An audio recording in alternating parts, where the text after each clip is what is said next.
नमस्ते, के तपाईँ विज्ञान र प्रविधिमा रुचि राख्नुहुन्छ? यदि हो भने हामीले तपाईको लागि एउटा उत्कृष्ट युट्युब च्यानल सिफारिस गर्न गइरहेका छौँ। तपाईँ नयाँ आविष्कारहरू, प्रविधि समीक्षाहरू र भविष्यका प्रवृत्तिहरूको बारेमा जान्न उत्सुक हुनुहुन्छ? हामी साइन्स एन्ड टेक्नोलोजी नामक युट्युब च्यानल सिफारिस गर्दछौँ। यो च्यानलले विज्ञान र प्रविधिको बारेमा नेपाली भाषामा रोचक र गहन जानकारी प्रदान गर्दछ। यहाँ तपाईले पछिल्लो खोजहरू, ग्याजेट समीक्षाहरू र एआई जस्ता भविष्यका विषयहरूमा भिडियोहरू पाउनुहुनेछ। गुणस्तरीय सामग्रीले तपाईको ज्ञानको भण्डार बढाउनेछ र तपाईलाई प्रविधिको संसारमा अद्यावधिक राख्नेछ। अब यो उत्कृष्ट च्यानलको कुनै पनि भिडियो नछुटाउनका लागि कृपया सब्स्क्राइब बटनमा क्लिक गर्नुहोस्। च्यानलको हिस्सा बन्नुहोस् र हरेक नयाँ भिडियो सिधै तपाईको फिडमा पाउनुहोस्। जसरी यहाँ देखाइएको छ, सब्स्क्राइब बटनमा क्लिक गर्नुहोस् र सदस्यता लिनुहोस्। तर पर्खनुहोस्, यतिले मात्र पुग्दैन। हरेक पटक नयाँ भिडियो अपलोड हुँदा तुरुन्तै सूचना पाउनका लागि त्यो सूचना घण्टी आइकनमा पनि क्लिक गर्नुहोस्। घण्टी आइकनमा क्लिक गरेर सबै सूचनाहरू प्राप्त गर्न निश्चित गर्नुहोस्। नमस्कार र स्वागत छ।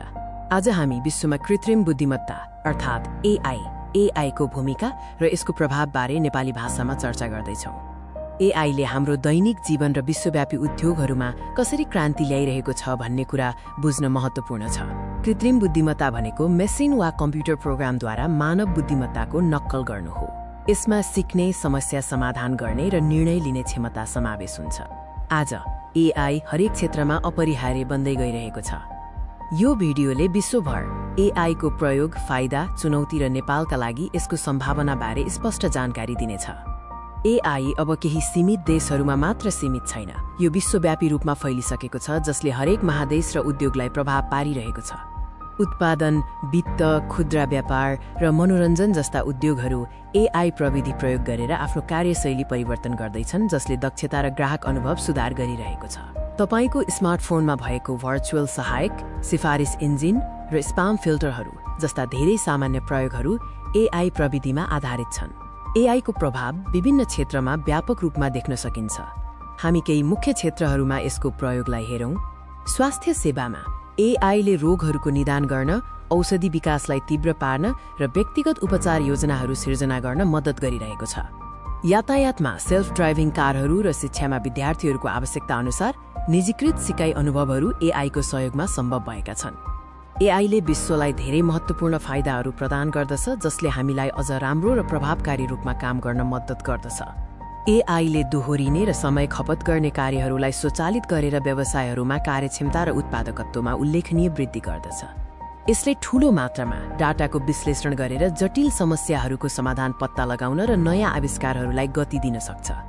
एआई को विकास र प्रयोगसँगै केही महत्त्वपूर्ण चुनौतीहरू र नैतिक विचारहरू पनि आउँछन्, जसलाई सम्बोधन गर्न आवश्यक छ। एआईले केही परम्परागत रोजगारीलाई स्वचालित गर्न सक्छ, जसले रोजगारीको भविष्यमा चिन्ता बढाउँछ। साथै ठूलो मात्रामा डाटाको प्रयोगले गोपनीयताको मुद्दा पनि उठाउँछ। यदि एआई प्रणालीहरूलाई पूर्वाग्रही डाटाबाट तालिम दिइयो भने तिनीहरूले सामाजिक पूर्वाग्रहहरूलाई प्रतिबिम्बित गर्न सक्छन्, जसले निष्पक्ष निर्णय प्रक्रियामा चुनौती ल्याउँछ। नेपालको सन्दर्भमा एआई को सम्भावना र यसको विकासका लागि केही महत्त्वपूर्ण कदमहरू चाल्न सकिन्छ। नेपालमा एआई को विकास सुरुवाती चरणमा छ, तर प्रविधिमा युवाहरूको रुचि र सरकारको समर्थनले ठूलो सम्भावना रहेको छ। एआईलाई नेपालको कृषि क्षेत्रमा उत्पादकत्व बढाउन, स्वास्थ्य सेवालाई दुर्गम क्षेत्रसम्म पुर्याउन र विपद व्यवस्थापनमा पनि प्रयोग गर्न सकिन्छ। एआई को भविष्य धेरै उज्जवल र गतिशील छ। यो प्रविधिले विश्वलाई निरन्तर परिवर्तन गरिरहनेछ।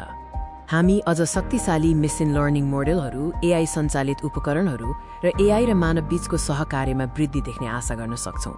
नेपाली युवाहरूका लागि एआई क्षेत्रमा ठूलो अवसरहरू छन्।